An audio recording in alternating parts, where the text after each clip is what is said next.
Hello, and welcome to the most honest and secure mental health podcast, brought to you in collaboration with the Talley App. Launching in October, Talley's purpose-built platform will facilitate daily anonymous group and peer-to-peer conversations. In the meantime, the Talley Talk podcast will serve as a taster for what's to come. For the latest news and updates from the Talley App launch, follow @talley.app on Instagram, or you can visit www.talleyapp.com. Please also be aware that this podcast at times will cover sensitive and triggering topics due to the nature of conversation. Thank you and enjoy the show. He was a murderer. I didn't know about it at first. Yeah, you murdered an old lady. I was just internally angry, but I didn't even realize I was angry. I mean, I was angry at everyone and myself. Before I managed to forgive myself, there were a few things made me feel shameful anyway. I started having sexual intercourse from a very young age. The only thing that's been able to help me was self-forgiveness. So thank you everybody for joining me today. Today we are going to delve into something a little bit deeper than normal. We are going to talk about self-forgiveness, which I know can sound like a bit of a shallow topic, but really and truly it is the beginning to a very beautiful and healing journey for most of us, and something that if you do it properly can be really exciting, but also quite difficult of a journey to take. And to discuss that topic, I am joined by two lovely guests today. Aira, who is a Kundalini yoga instructor and practices self-healing and empowerment through yoga, as well as being joined by Miss J Love, who is an expert on this topic by experience, I would say, which I think I might be as well. So this is going to be a really exciting conversation to have today. Why don't we kick it off by just introducing yourselves, ladies. Aria, would you like to go first? Yeah, I'd be happy to. Hi, everyone. My name is, Aria. And I'm from Southeast Asia. I studied in a boarding school where it focuses on discipline, on yoga, martial arts, and it's for teenagers. And I was there for 7 years. So you go there for 9 months out of 12 months in a year, and you just spend it doing this insane routine daily, which is meant for self-healing, for discipline, for just self-growth. And it was one of the best things I ever went through so far. And that's where I also learned how to practice Kundalini yoga, and it also certifies you as a Kundalini yoga teacher. Fantastic. I'm so looking forward to hearing more about that. And Miss J Love, how about yourself? Hello, everybody. I'm Miss J Love. I am from South Africa. Currently, I work in a pathology lab as a branch admin officer. I did go to school for a bit after graduating from high school. I did a bit of social working, but back then I never finished anything. So I'm stuck in a pathology lab now. That's okay. We can be educated by more than just school, in my opinion. I feel that education is a lifelong thing and it happens at every level. So don't put yourself down in that sense. But you are here today to talk to us about something that I would say you're a bit of an expert in, and you've definitely been on a journey with, which is self-forgiveness. And, self-forgiveness is something that I think everybody has to practice at some point in life for themselves, because I don't care how perfect your childhood is. I think Prince Harry summed it up for us all quite recently. He literally was a prince living in a castle, and his life was not perfect. And there's definitely things he's had to work through himself when it comes to his own self-forgiveness. And he's been pretty clear on that. And I think all of us are on that journey. So Judy, do you want to kind of get us started with that whole topic in the sense of what brought you on that journey of self-forgiveness? Okay, so basically I grew up in an abusive home. I'm just going to tell the whole story. Is that okay? That's fine. Okay, I grew up in an abusive home, and that took me to a place where I hated both my parents. And then in turn, I started hating myself, basically. Mm-hmm. And right after school, I fell pregnant with my first child. I was 18 years old. And in that relationship, I was dating an alcoholic, considering my dad was an alcoholic as well. The next relationship I was in, I dated a drug addict, and I had a kid from him as well. And the next one, I've got 4 kids from 4 different guys, so I'm just explaining to you what happened. Yeah. The next one, I dated someone who I met online, and he was a murderer. I didn't know about it at first. Oh my God. Yeah, he murdered an old lady, and he beat her up like with a hammer. When I found out, I was so, I'm not sure it's the word, it's not overwhelmed. I was just so afraid of him because the minute I found out, I wanted to leave, and he would threaten me and tell me if I leave him, he's going to kill my family, he's going to kill me, he's going to... Wow. Yeah, that was one of the worst relationships I was in. And from there, I decided, okay, I'm not going to date anybody else, but only to find out that I'm somebody else that was going to use and abuse me for financially, basically. And I had another kid. That was my 4th kid. And I moved on from there. After leaving him, I decided, okay, now this is enough. I have to stop what I'm doing. I have to sit down and think, okay, I have 4 kids now. If I don't stop this, nothing is going to change. I had to change myself. And I remained single for almost 3.5 years. And I decided, okay, this is what I'm going to do. I'm going to work on myself. I'm going to find things that fulfill me. I am going to listen to motivation. I'm just going to make a big change in my life and just stay away from, I can't say men, because at the end of the day, I was the common denominator. I was the one attracting these people to myself, or I'm not even sure what it was, but every man I met was just horrible. And I also knew that, okay, if I am in relationships like this, maybe I'd be able to change people because I've got the hugest heart ever. I tried to fix things. I tried to fix people because I think it came from the part when I was a kid, I wanted my dad to change so bad. So if I dated men that were cruel to me and didn't treat me right, maybe I could be the change in their lives. And none of that worked for me. So I decided, okay, I'm going to change. And I took it from there, and I forgave myself for everything that I went through. And I moved on. And I think I am thriving. I'm not in the perfect place right now, but I'm working my way towards that place. It's interesting that you said you forgave yourself. What do you feel that you needed to forgive yourself for? Because when I hear that story, I think when most people hear what you're saying, they don't think, oh, she did so many things wrong there. I think the initial reaction is, oh my gosh, that's awful that happened to you. Yeah, I know. But I feel if I shouldn't have hated my parents, maybe things would have turned out different. I had to forgive myself for hating my parents.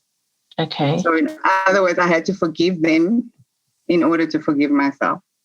Lovely. That's so powerful. That's such a powerful idea, because I think when we think about forgiveness, we often think that, when we forgive the other person, it's doing them a favor. But the truth of the matter is, it's really, we're doing it for ourselves in a sense. Forgiveness isn't for the other person so much as it is for us to be able to heal and move on past that hurt. And we can't do that if we're stuck in that place of negative energies and feelings. So really powerful lesson that you picked up on and moved forwards with in that. Aria, what about yourself? What brought you on this journey of self-forgiveness? I think it was a lot of, I didn't realize as I was kind of going through the phases of life, I guess, that it was really self-forgiveness that I needed. And I was just internally angry, but I didn't even realize I was angry. I mean, I was angry at everyone, at myself, at my parents, at our circumstances. But at the same time, I think we're not even conscious of what we're really feeling majority of the times, where like our pain is coming from, or anxiety, or our stress. And majority of the times, it's not something that is your it's not something that comes from work or anything, but it's just something that's just been there since your childhood. And I found that I was just angry at everyone, and I had this unconscious behavior of blaming everything else for my problems, including my parents. And when I started to practice Kundalini yoga with my teacher, I started to realize, and she showed me as well, that I was just angry and blaming everyone. And that was what was causing me to be anxious, causing me to be depressed at times, causing me to kind of just be unbalanced a lot of the times. And sometimes I would be, in general, when most people see me, they think I'm a very happy person. But I think it's usually, I always found that I was very imbalanced with my moods. And it was both, highs in both ways. When I was depressed, I was really depressed. I mean, nothing could get me out of it. And if I was anxious, it was the same. If I was happy, I was so happy, and I would be very contagious about it.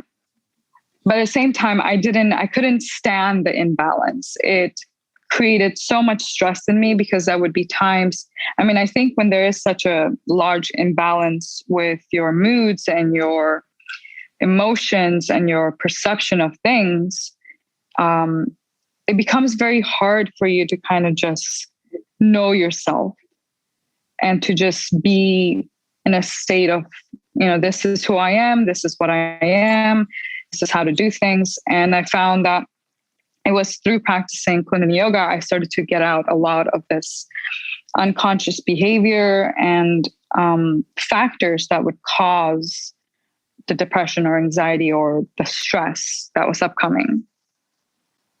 It's so interesting. You both brought up that idea of accepting responsibility and, blaming others and having to work through that. But once we do that, once we take on that responsibility, initially of where we may have fallen short on this journey, it will always trigger some sort of sense of remorse or guilt or shame, which is an overwhelming emotion, I feel. It can be so crippling at times. Guilt and shame can be really crippling. Did you guys feel that? I think the way, because when I really started to go through this process of it, it was really just, I would say about 3 years ago. And it was with my teacher, who had, I think, gone through all these things in her lifetime. And now she had become so good at it that she had worked with over 100,000 people in working with this aspects and working with different blocks. And she was so good at it that I didn't feel as much guilt, but I did feel a large resistance to it, because with the meditations that we have in Kundalini Yoga, they go and they work through your subconscious mind, and they cleanse, they release the subconscious memories that cause you to feel the guilt or the pain that causes up to have a physical and emotional block. And I found that as I was going through the process, it was mostly just a lot of resentment coming up, and shame as well for certain things, because when you kind of look back and you're like, why did I do that? Like, what caused me to act this way or to even attract this? But at the end, I think the only thing that's been able to help me go through it and kind of just let myself keep going through the process and allowing myself to just be on this path of it was self-forgiveness. Without it, I found that I was just angry all the time, and I would have so much tension. And when I started to practice this very specific meditation for self-forgiveness, and it's so powerful that you just do it once a week.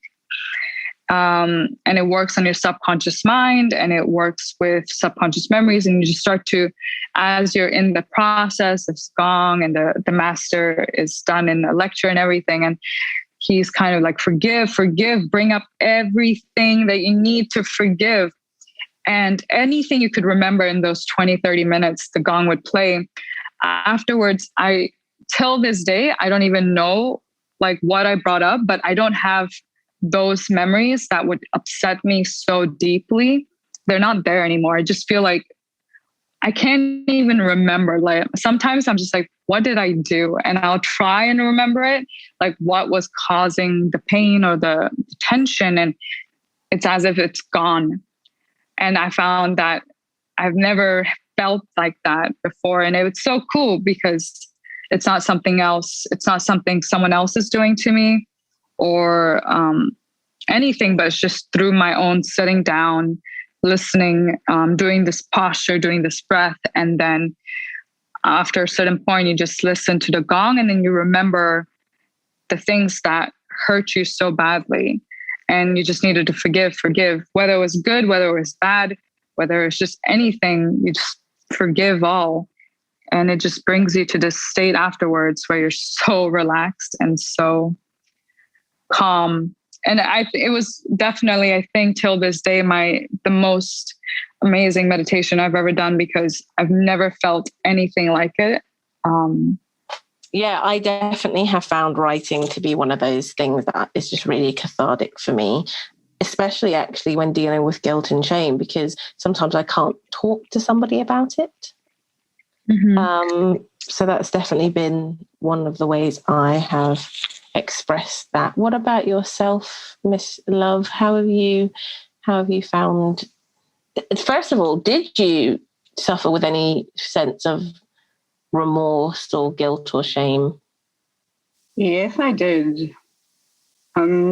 Before I managed to forgive myself, there were a few things that I did in the past that really made me feel shameful anyway. I learned from a young age, I started having sexual intercourse from a very young age. And I think it was that feeling and sensation helped me block out what was going on in my house. And when I say young age, I mean really young. Oh, this is a tough one to talk about, but I'm going to talk about it because I want to. And I know a lot of people are going through it. This is definitely a safe space, so please you feel free to talk about it without any judgment. Yeah. And I found it from a young age, and that was like my only escape from everything that would take place at home. Because I would see things like a knife held to my mother's head. It was just an ongoing thing. And we would play games as kids, and one would be the mom and the other one would be the dad, and we would start experimenting. And I experienced sexual intercourse, and I was like, wow, this is wow. And I used that to numb out everything. And I think I grew up with that for a very long time, because it was about 20 years that I just couldn't be by myself. I had to have a partner. I had to have sexual intercourse. So basically, I was addicted to sex. And I had to separate myself from that as well when after my last baby. And I felt so guilty. I felt so dirty because nobody forced themselves on me. I would just allow it.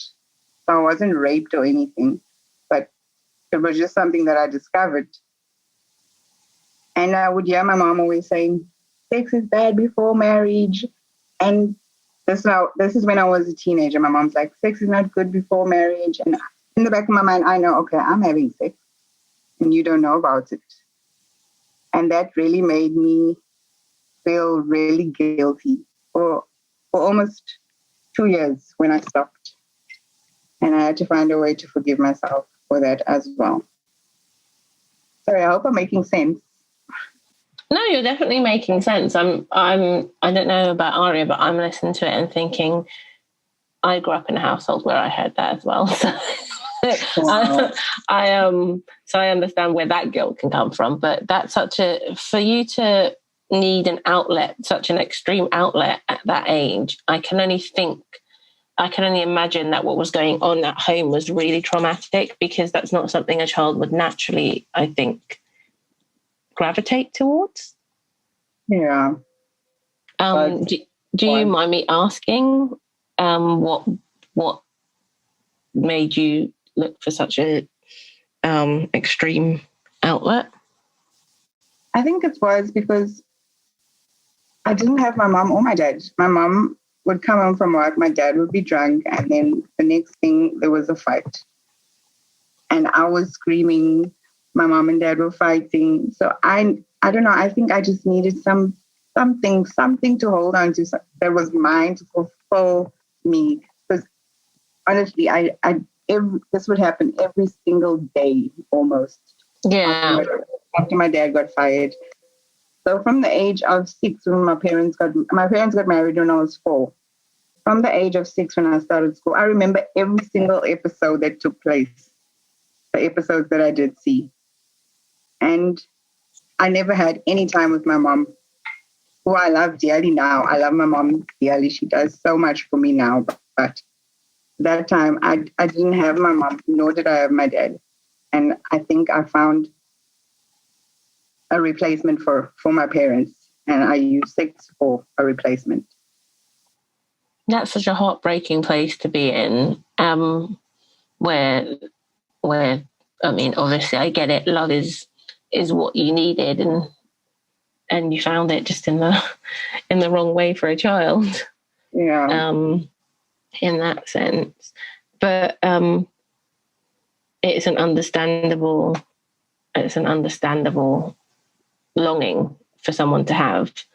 Do you feel like those decisions, do they still bug you, or have you found something to help you get past those feelings now? And what did you find? I'm really past all of that. How did you do that? How did you manage to do that? I think, I'm not sure, are we allowed to talk about Christianity on? Yeah, I'm a Christian, so I'm happy. You feel free to talk about it if that's what you want to talk about. I grew up in church anyway. My mom, that was one thing she made sure of. I went to church. We Catholic, so go in church every Sunday. And I just decided, you know what, I'm going to turn to God now. And I think he replaced that feeling within me, that sexual feeling. I think it just disappeared after I started going to church and was serious about it, basically. I think that's actually very, very true. When we find that spiritual level, like Aria was saying herself, within her spirituality and what she practices. Correct me if I'm wrong, Aria. I don't want to say something and then that's not how you feel. Or whether it's in Christianity, for myself, it's also Christianity. It's that sense of replacing that negative shame, the hurt, the responsibility of what you've done, and taking all of those senses of hurt and handing it over to something bigger than yourself and saying, this happened, I was a part of this, I did this, I saw this happened to me, I can't cope with it, and letting it go. I feel like kind of Aria walked us through that with her sensation, with the whole yoga process. And then also, because I had a daughter, I mean, I wanted to tell her, okay, my child, go through life, be a kid, be a child until you don't have to be a child anymore. As long as possible, try to stay away from these things. And I needed to practice what I was preaching to her. So there was another thing that really hit home, that I really had to stop having sex just aimlessly and being promiscuous, basically. Yeah. Yeah. And it's a powerful, I don't know, Aria, how do you feel? I feel like it's a powerful connection between two people. So it can do so much good or so much damage. Yeah. Aria, what do you think? I agree. Yeah, I agree with what you guys just said. Nice and simple. Nice and simple. Yeah. But once we've gone through that process of acceptance, remorse, then the whole restoration begins. And Aria, you said you do this yoga, and then everything was good after that, and you felt like the feeling was gone. But then what's there? What do you do? What's the next process for you? Okay, everything's gone, but we still had our lives. How do you move forward after you've gone, okay, I've accepted, it was painful, I've let that go? Where do you go to next? That's a good one. So I feel like, from what I've seen with myself, is that I have a tremendous personal growth every month. There's something within me that I feel like in that month, I've learned that I didn't know before. And it's always just a personal thing. Something within me, I'm just like, wow, I didn't know I could do that, or like that I would even have the stability, or it would be just so easy. And something in the past that would have been absolutely just so hard and so painful to do, or like scary to do. And I find that every month I have that process. And when I reflect on to the previous month, I'm like, I actually did that, and I never thought I could do that. So, here's something new. And with the self-forgiveness one, the reason I was doing that, I think I only did it for 3 months, maybe. But it was not that it completely forgave everything, but for me, what I was working on at that time was my relationship with my parents. So the reason I was working with that meditation was because no matter any time I had to spend time with them, I would get very stressed and aggressive, and I was always looking for a fight. So for me, when I was working with the self-forgiveness, I was working with a lot of just our relationship that I found that I didn't want to forgive them. But throughout just doing that process once a week, just allowed me to stop being so angry at them. And finally, after doing it for 3 months, that was when I went home again. And we didn't have a single fight, not a single one. And it was not like I was trying not to have a fight. I just didn't feel angry towards them anymore. I didn't feel like they had done me wrong, even if they had or didn't. It just didn't matter anymore, because I had forgiven them. I had forgiven myself as the child in the relationship, or as when I became an adult in that relationship as well. And I just I found that was what I worked on at that point. And now I work on different things. Now I work more on stability, just having more internal stability in different situations that would probably freak me out or cause me to get anxious. So now that's what I'm working on. That's true. That's very true. Do you mind me asking why you were so angry at your parents at the time and what you needed to really forgive them for? I'd just like to interrupt the show and give our two amazing partner podcasts a quick shout out. Firstly, My Mental Mates is the podcast opening up the conversation on mental health by having guests share their experiences and discussing the good, the bad and the ugly of mental health. At the end of each episode, each guest gets to choose songs to add to the My Mental Mates Hit the Reset Button music playlist, available on Spotify and Apple Music. Podcast host Anthony started the podcast in line with running the London Marathon this year for Charity Mind. Good boy. So head to your podcast provider and check it out now. Secondly, now in its second season, the Men Talk Health podcast features discussions surrounding things such as men's mental health and what it's like to live with a mental disorder. The conversations are candid and authentic, tackling taboo topics which aren't talked about in the public sphere. Men's Talk's main aim is to encourage men to discuss mental health with their friends, breaking down the stigma that it's weak or not masculine to be vulnerable and open around your mates. To listen to the latest episodes, search Men Talk Health Podcast into all platforms, or you can follow Men Talk Health's host at _Luke Brand on Instagram and use the link in his bio to access the latest episodes. If you want a new mental health podcast to add to your collection, welcome to Men Talk Health. Thank you, and back to the show. Yeah. Well, I grew up in a very Indian family, so there was a lot of don't do this, don't do that, that's bad. You can't wear sleeveless tops or skirts or short shorts. So growing up, I always just felt very ashamed and very like I couldn't do what I wanted ever because there's always bad or people are going to judge you. So constantly, I would have so much anxiety over the littlest things. I talked about this before with you, Ricquelle, which was about being alone. My mom would always say, like, don't go out alone. Like, you know, it's not safe for a girl to go out alone. And I live in a very safe country. I mean, there's cameras everywhere.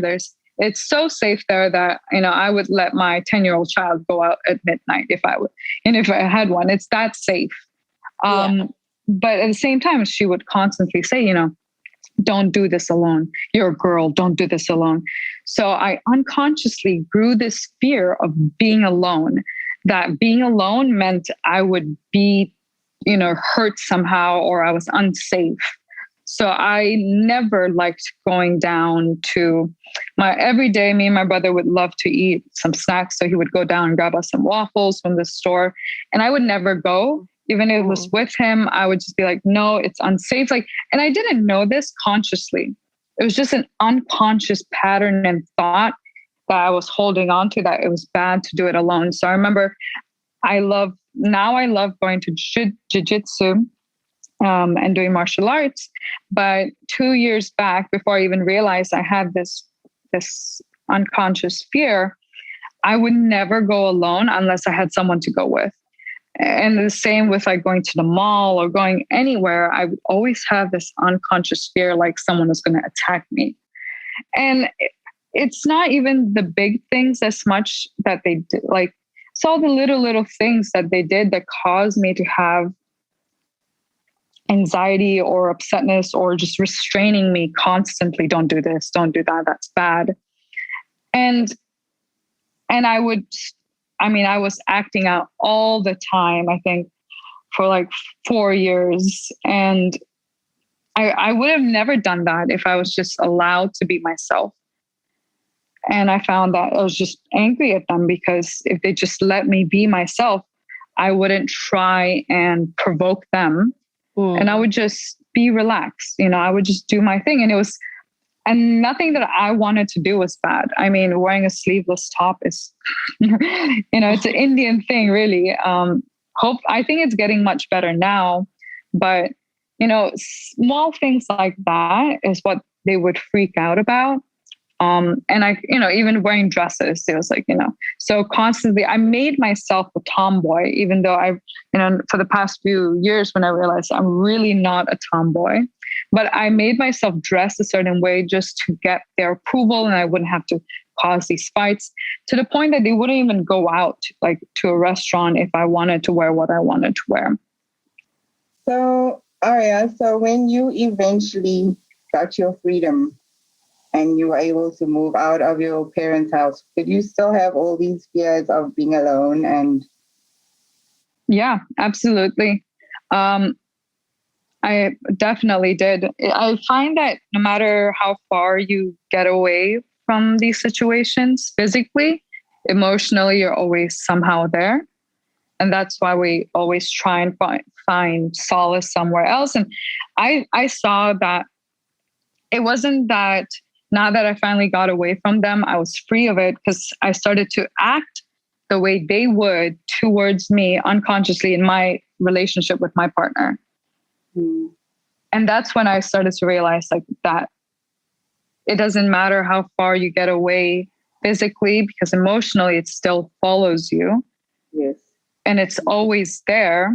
So if you don't go through that, if you don't start the journey of self-healing and self-forgiveness, it will always stay there. That's fantastic. What would be, this is for both of you, what would you give advice? What would be the advice you gave any listeners to this podcast on starting that journey of forgiveness? Where do they start?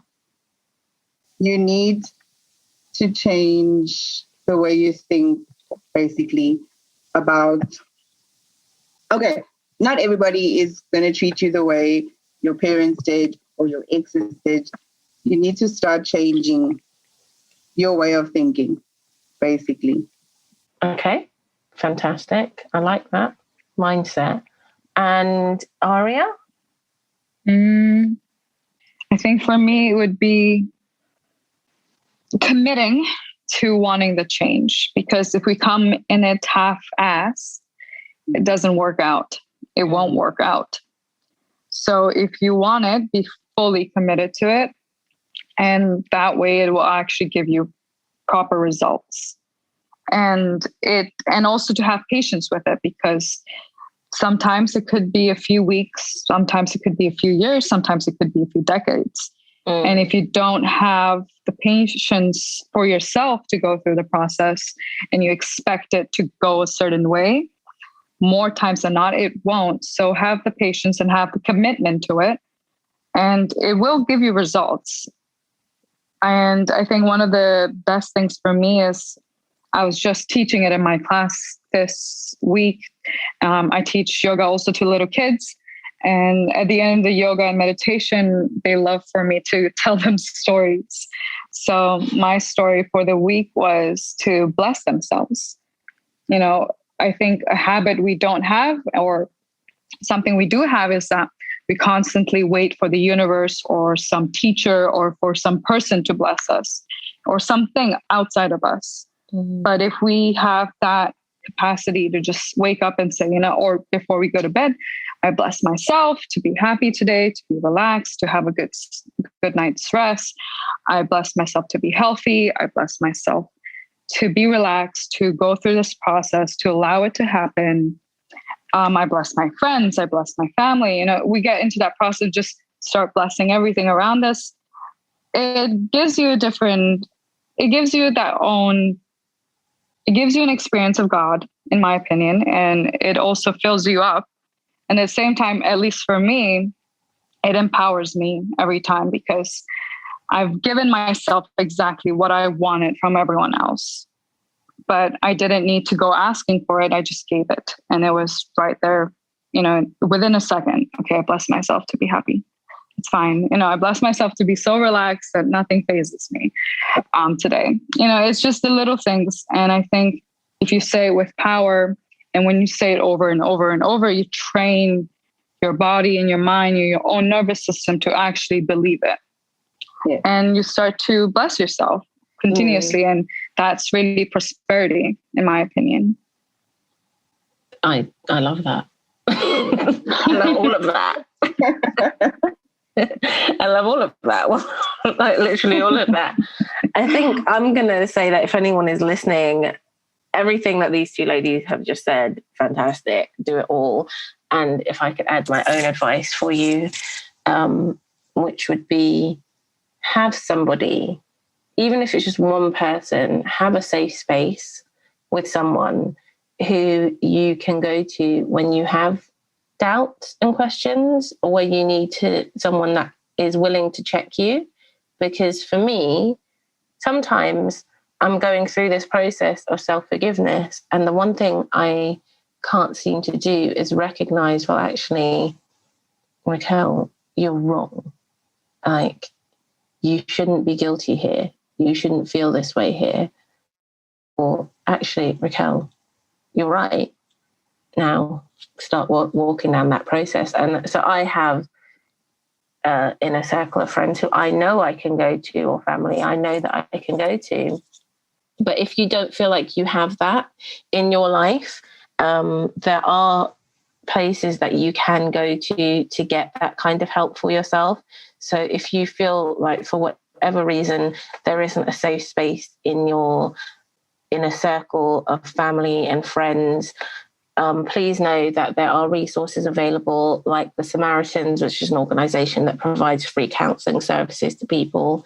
There's also Talley App, which is the mental health app that we are now launching for Talley, which you can download very soon, I believe. And that process is a one-to-one peer support service, and it is really great to have someone that is on your wavelength and is there to talk you through a time in your life where you're not really sure how to check yourself.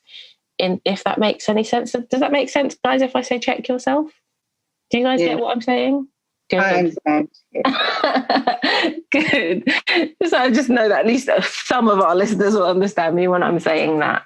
Thank you, guys. I feel like talking through the process of self-forgiveness with you has really just reinforced the practice in myself. And I hope that it's done the same for anyone who's been listening to this podcast. I'd like to end in Talley style with a one-word checkout, which is something that we like to do at the end of our podcast. So I'm going to end with my one-word checkout, which is renewed, because I feel like having this conversation has really renewed me in a sense. Miss Love, how about yourself? I would say freedom. Freedom of fear. Freedom to move forward. Freedom to love. Freedom, just freedom. You know what I mean? I love that.